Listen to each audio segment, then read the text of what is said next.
Ayun, good morning po mga ka-Bro Tip at mga ka-Bro TV. Nandito tayo ngayon sa Baras, Rizal, sa St. Joseph Parish, kung saan magaganap po ang Balangay Conference. No? Isa po itong programa ng Quiapo Church kung saan binibisita po natin yung mga balangay sa iba't ibang area. So ngayon po nandito tayo ngayon.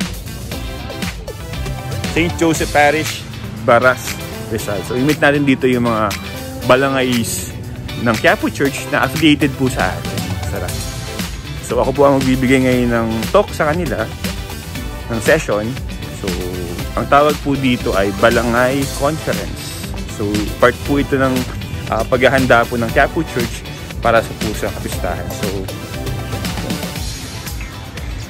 ito po. So para siyang lumang simbahan na halos 338 years na yata yung simbahan. So tara. Actually, 10 o'clock yung start. Pero ngayon po ay 10:30 na. Medyo traffic lang kami ng konti. Tara, pasok tayo sa simbahan. Check natin yung itsura.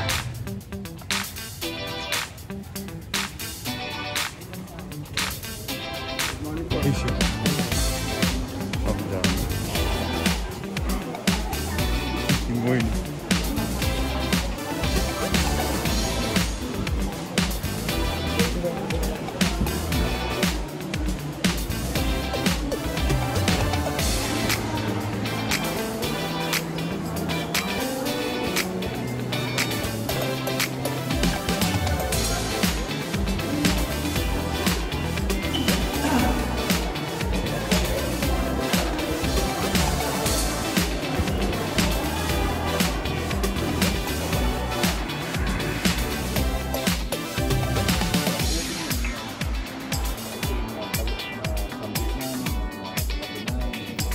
Isa po ngayon dito sa Rizal.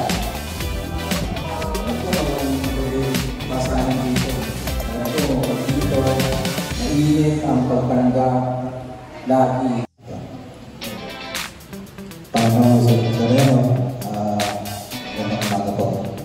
Salamat po sa piling pagkakataon. Pagmanayin ang bawat ibang bayan. Papasalamat din Tuhan. So ako po si Brother Otep, asawa ni ano po? Ni Otap, no?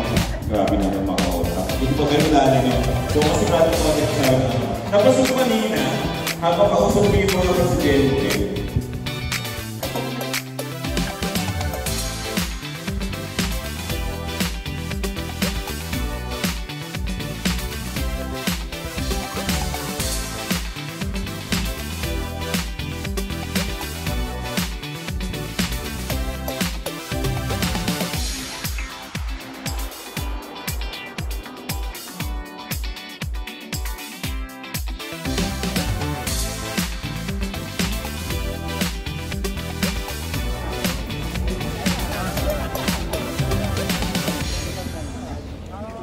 Sige na, yun na po ha, o.